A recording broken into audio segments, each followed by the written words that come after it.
ህወሓት ለየትኛውም ፖለቲካዊ ጉዳይ በተለይም ከጦርነት ጋር በተያያዘ የመጨረሻ ውሳኔ የሚሰጥ 9 አባላት ያሉት የፖሊት ቢሮ ነበረው። 9ኙ የፖሊት ቢሮ አባላት ከህወሓትና ከሰራዊቱ የተወጣጡ ነበሩ። አሁን ይህ የፖሊት ቢሮ ከ9 አባላት ወደ 11 አባላት ከፍ ብሎ 11 አባላት ያሉት አዲስ የሴንትራል ኮማንድ መቋቋሙን የሚያሳዩ መረጃዎች አሉ። አዲሱ የሴንትራል ኮማንድ የተቋቋመው በሚስጥር ሲሆን ለእዙ አባል የተመረጠበት መስፈርት ደግሞ ያልተለመደ ሳይሆን አይቀርም። ሴንትራል ኮማንዱ ሲቋቋም በአመራረጡ ሂደት ያልተሳተፉ ነባር የፖሊት ቢሮ አባላት በሊቀመንበሩ ደብረጽዮን ገብረ ሚካኤልና በሚመሩት እዝ ላይ ጥያቄ ተነስቷል። የተነሳውን ጥያቄ ለመመለስ የሴንትራል ኮማንዱ መቋቋም ዓላማን መመልከት በቂ ነው። ከዚህ ኮማንድ መቋቋም ጀርባ የጽምዶ ዋና አስተባባሪ የሚባሉት የኤርትራ ፕሬዝዳንት ኢሳያስ አፈወርቂ እጅ መኖሩን የሚጠቁሙ መረጃዎች እየወጡ ነው። ጉዳዩን በስፋት እንመለከተዋለን።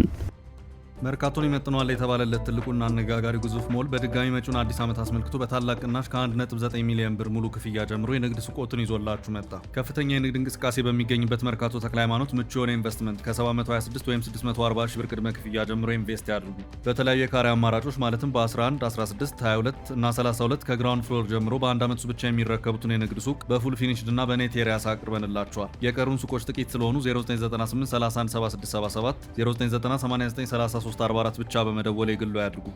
ሜሪት ፕሮፐርቲስ። ህወሓት 11 አባላት ያሉት ሚስጥራዊ ሴንትራል ኮማንድ ማቋቋሙን የአውራምባ ታይምስ ዘገባ አመላክቷል። እንደ ዘገባው ከሆነ የሴንትራል ኮማንዱ የተቋቋመው ሚስጥራዊ በሆነ መንገድ ነው። ጋዜጠኛ ዳዊት ከበደ የጽምዶ አያቶላ ሲል የገለጻቸው የኤርትራው ፕሬዝዳንት ኢሳያስ አፈወርቂ ከዚህ ሁሉ ጀርባ የሚጠቀሱ ሰው ናቸው። የሴንትራል ኮማንድ መቋቋምና በዚያ ውስጥ ከፍተኛ የኃላፊነት ቦታ የተሰጣቸው የጽምዶ ደጋፊነታቸው እንደ አንድ ትልቅ መስፈርት ተቆጥሮ መሆኑን መረጃው አመላክቷል። በዚሁ መሰረት የጽምዶ ተቋሚ የሆኑት የፖሊት ቢሮ አባላት ከሴንትራል ኮማንዱ ገለል እንዲሉ ሆነዋል። ከነባሮቹ ወይንም ከህወሓት 9 የፖሊት ቢሮ አባል ውስጥ 5ቱ በአዲሱ ሴንትራል ኮማንድ አልተካተቱም። ዋናው ምክንያት ጽምዶን ትቃወማላችሁ የሚል ነው። ይህን ተከትሎም ኢሳያስ ተቋሚ የፖሊት ቢሮ አባላትን ባገለለ መልኩ አዲስ ሴንትራል ኮማንድ እንዲቋቋም ምክር ለግሰዋል የተባለው። እናም ህወሓት 11 አባላት ያሉት ሴንትራል ኮማንድ በሚስጥር አቋቁሟል። ኮማንዱ የተቋቋመው 5 የፖሊት ቢሮ አባላትን በማግለል ስለሆነ የተገለሉት የፖሊት ቢሮ አባላት በነደብረጽዮን ላይ ጥያቄ አንስተዋል። ይህም ህወሓትን ያልተጠበቀ አጣብቂኝ ውስጥ ከቶታል የተባለው። ከ9ኙ የህወሓት የፖሊት ቢሮ አባላት ውስጥ 5ቱ ከአዲሱ ሴንትራል ኮማንድ የተገለሉ ሲሆን 4ቱ ደግሞ ከአዲሱ ማዕከላዊ እዝ አባልነት ተካተዋል። ይህን ተከትሎም 5ቱ የፖሊት ቢሮ አባላት 11 አባላትን ይዞ በተመሰረተው ሴንትራል ኮማንድ ወይንም ማዕከላዊ እዝ ላይ ጥያቄ አንስተዋል። በአውራምባ ታይምስ ዘገባ መሰረት 5ቱ የቀድሞ የህወሓት ፖሊት ቢሮ አባላት ከአዲሱ ሴንትራል ኮማንድ ሳይካተቱ የቀሩትና እነርሱ ባልተሳተፉበት ምርጫ ተደርጎ የተገለሉት ጽምዶ ላይ ጥያቄ በማንሳታቸው ነው። የምርጫው መስፈርትም ጽምዶን የሚደግፉና የማይደግፉ ወይንም በጽምዶ ዙሪያ የሚያራምዱትን አቋም ተመስርቶ የሆነ ነው።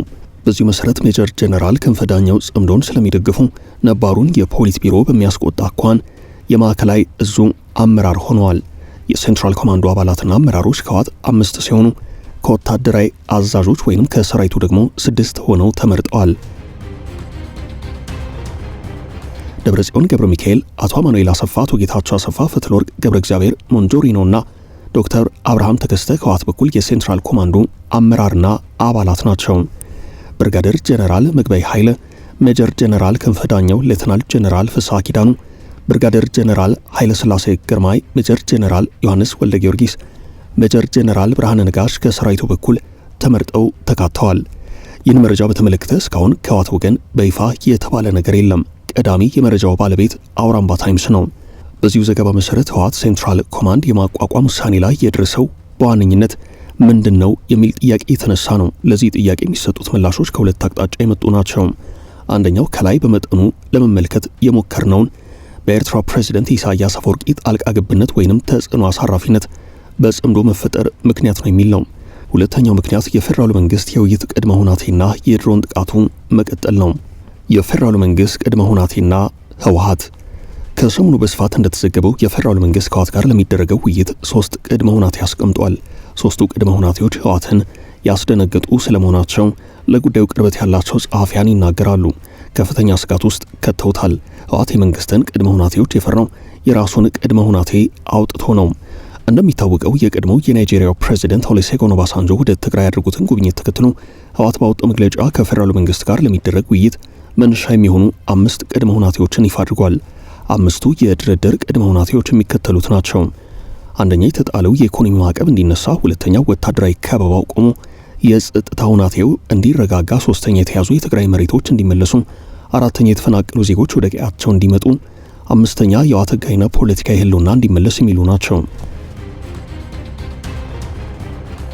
ከነዚህ ቅድመ ሁኔታ ጥያቄዎች መካከል በተለይ የይዞታዎች መመለስና የተሰረዘው የህጋዊነት እውቅና ተመልሶ ድርጅቱ ወደ ፖለቲካዊ ምህዳር እንዲቀላቀል የሚጠይቀው ሐሳብ የብዙዎችን ትኩረት የሳበ ነው። ከህወሓት ቅድመ ሁኔታዎች መካከል አንደኛው የወሰን ጥያቄ ነው። አነጋጋሪው ቅድመ ሁኔታ በአሁኑ ወቅት ጽምዶን ፈጥር ያለው ከሚለው የፋኖ ኃይል አቋም አንጻር እንዴት እንደሚተነተን ወደፊት የሚታይ ነው። ጉዳዩ ግን ከሰሞኑ እያነጋገረ ነው። ቅድመ ሁኔታው በአሜሪካ ጫና የመጣ ወይንስ የህወሓትን ያልተጨበጠ አቋም የሚያሳይ ነው የሚል ጥያቄ አስነስቷል።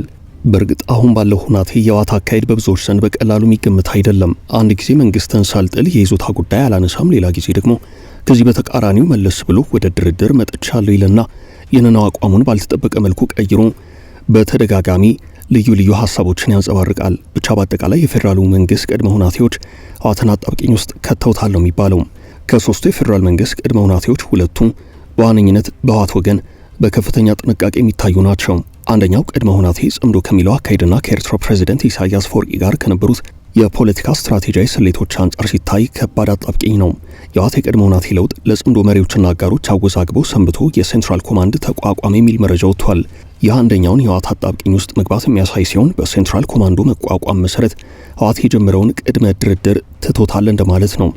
ሁለተኛው ህወሓትን ከባድ አጣብቂኝ ውስጥ እንደከተተው የሚነገረው የፌዴራሉ መንግስት ቅድመ ሁኔታ ጊዜያዊ አስተዳደሩን ወደ ነበረበት መልሱት የሚለው ነው። እንደ አጠቃላይ የፌዴራሉ መንግስት ቅድመ ሁኔታ አንደኛ ጽምዶ በተባለ ጸረ ኢትዮጵያ ኃይላት ስብስብ በኩል እየተደረገ ያለውን የኢትዮጵያን ሉዓላዊነት አደጋ ላይ የሚጥል ድርጊት እንዲቆም፣ ሁለተኛው በፕሪቶሪያው ስምምነት መሰረት የተቋቋመው ጊዜያዊ አስተዳደር ወደ ቦታው እንዲመለስ፣ ሶስተኛው ወታደራዊ ትንኮሳዎች ቆመው ወደ ዲዲአር ማዕቀፍ እንዲገቡ የሚሉ ቅድመ ሁኔታዎች ናቸው። የፌዴራሉ መንግስት ቅድመ ሁኔታዎች ከአሜሪካ መንግስት አቋም ጋር የሚቀራረቡ የሚመሳሰሉ ናቸው። በቀድሞ የናይጄሪያው ፕሬዝዳንት ኦሉሴጉን ኦባሳንጆ የመቀለ ጉዞ አሜሪካ ደስተኛ መሆኗን በኢትዮጵያ አሜሪካ ኤምባሲ በፍጥነት አረጋግጧል። በኢትዮጵያ አሜሪካ አምባሳደር ኤርቪን ማሲንጋ የኦባሳንጆን የመቀለ ጉዞ አበረታች በማለት ገልጸውታል። በቅርቡ ወደ መቀለ ተመልሶ የጀመሩትን ይጨርሳሉ የሚል ተስፋ እንዳላቸውም መልእክት አስተላልፈዋል። አምባሳደሩ ለኢትዮጵያ ሕዝብ የወደፊት ዕጣ ፈንታ ወሳኝ በሆነው ጉዳይ ላይ ከኦባሳንጆ ጋር በቅርበት ለመስራት ያላቸውን ከፍተኛ ፍላጎትም አሳይተዋል። አሜሪካ የፕሪቶሪያው ስምምነት እንዲፈረም ከፍተኛ ሚና የተጫወተች በመሆኗ በዚህ የድርድር ሂደትም ያሳየችው አቋም የሚጠበቅ ነው። አምባሳደር ኤርቪን ከዚህ ቀደም ወደ መቀለ አምርተው ለህወሓት ያሳዩትና ከዚያም በኋላ ከደብረ ጽዮን ጋር ባደረጉት ውይይት ያስቀመጡት የአሜሪካ አቋም ከፌዴራሉ መንግስት ቅድመ ሁኔታ ጋር የሚስማማ ነው። ህወሓት በዋነኝነት የፕሪቶሪያውን ስምምነት እንዲያከብር በፕሪቶሪያው ስምምነት መሰረት የተቋቋመውን ጊዜያዊ አስተዳደር ወደ ነበረበት እንዲመልስ ነው ጫና እየተደረገበት ያለው። ይህ ህወሓትን የሚያሰጋ ነው። ጊዜያዊ አስተዳደሩ ከተመለሰ ህወሓት አሁን ያሱት ያለውን ቦታ ያጣል። ይህ ህወሓትን የሴንትራል ኮማንድ እንዲያቋቁም ካደረጉት ምክንያቶች መካከል አንደኛው ነው። ሌላ ህወሓትን ወደዚህ አቋም የወሰደው በተከታታይ እየተፈጸመ ያለው የድሮን ጥቃት ነው። ብዙዎችን የሚያስማማው የህወሓት ስጋት ከጊዜ አስተዳደሩ ወደ ነበረበት መመለስ ጋር ይያያዛል። ህወሓት ከመነሻውም ጀምሮ የጦርነት ዝግጅት ሲያደርግ የቆየው የፌዴራል መንግስት አስጨንቆ ለድርድር ለማስቀመጥ ነው የሚለው የተደጋገመ የፖለቲካ ህልውናውን የሚዳሰስ አስተያየት ነው። በዚሁ መሰረት 11 አባላት ያሉት የሴንትራል ኮማንድ መቋቋሙ በድርድሩ ሂደት ላይ ተጽዕኖ ሊፈጥር የሚችል ነው። የፌዴራሉ መንግስትና ህወሓት የድርድር ቅድመ ሁኔታ ማስቀመጣቸውን ተከትሎ ተስፋና ስጋት አለም። ለድርድሩ ጅማሮ ከፍተኛ ሚና እየተጫወተች ያለችው አሜሪካ በኤምባሲዋ በኩል ያላትን ተስፋ ስታሳይ፣ ከአሜሪካ በመቀጠል የጋራ መግለጫ ለመስጠት ብዙም ያልዘገየው የአውሮፓ ህብረት በአፍሪካ ህብረት በኩል እየተደረገ ያለውን የሰላም ጥረት እንደሚደግፍ ተናግሯል። በኢትዮጵያና በአፍሪካ ህብረት ተጠሪ የሆኑ የአውሮፓ ህብረት ልዑካን ቡድን አባላት ከአውሮፓ ህብረት አባል ሀገራት የዲፕሎማቲክ ተልእኮች ከኦስትሪያ፣ ቤልጂየም፣ ቡልጋሪያ፣ ቼክ፣ ዴንማርክ፣ ፊንላንድ፣ ፈረንሳይ፣ ጀርመን፣ ግሪክ፣ ሃንጋሪ፣ አየርላንድ፣ ጣሊያን፣ ሉክዘምበርግ፣ ማልታ፣ ኔዘርላንድስ፣ ፖላንድ፣ ፖርቱጋል፣ ሮማኒያ፣ ስሎቫኪያ፣ ስሎቬኒያ፣ ስፔን፣ ስዊድን እንዲሁም በአዲስ አበባ ከሚገኙት የካናዳ፣ የኖርዌይና የዩናይትድ ኪንግደም ኤምባሲዎች ጋር የጋራ መግለጫ አውጥተዋል። ልዑካኖቹ በጋራ መግለጫቸው ላይ በሰሜን ኢትዮጵያ የሚካሄዱ ሁናቴዎችን በጥልቀት ስጋት እየተከታተለን እንገኛለን ያሉ ሲሆን ሁሉም ወገኖች የፕሪቶሪያውን የዘላቂ ግጭት ማቆም ስምምነት ተግባር ላይ ለማዋል በበጎ ፈቃደኝነትና በአዎንታዊ መልኩ እንዲሳተፉ እናበረታታለን ብለዋል። ይህን ተከትሎም ከወደ ትግራይ አዲስ መረጃ ወጥቷል። እንደ መረጃው በሚስጥር የተቋቋመው የህወሓት ሴንትራል ኮማንድ ዓላማ ከጦርነት ዝግጅት ጋር የተያዘ ሲሆን ከጀርባውም የኤርትራው ፕሬዝዳንት ኢሳያስ አፈወርቂ እጅ እንዳለበት የሰፋ ግምት አለ። አበቃን። መልካም ጊዜ ተመኘን።